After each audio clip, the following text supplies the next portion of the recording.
In this video, we'll be learning about the gradient feather tool.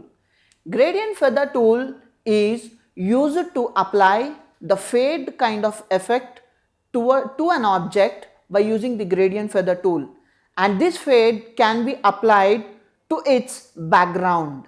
So let us see this practically. Now to use the gradient feather tool practically, let us select the object and then choose the gradient feather tool from the toolbox by clicking on this icon, and then drag it either horizontally or vertically on the object, and then you can see that it creates a gradient like feature,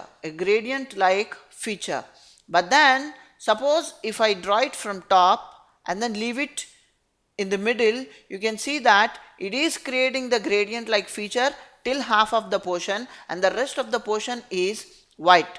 So now don't think that it is holding white color by default like gradient tool, but actually it is creating some transparency. So now let us see it very clearly.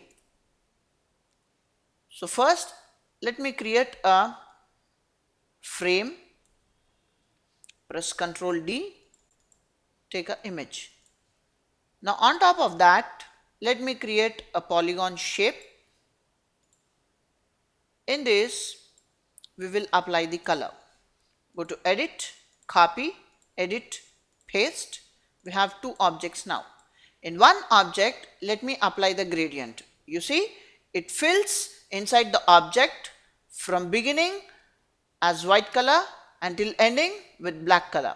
But the same thing, if I use this with the gradient feather tool and drag it from one corner to another corner, you can actually see that it is creating the transparency. But now when you draw an object in the white area, fill the color and then draw using the gradient feather tool, it actually looks like as if it is having the black and white color. But when you do it on the image, you will know the difference between the gradient tool and the gradient feather tool. That's it about this video.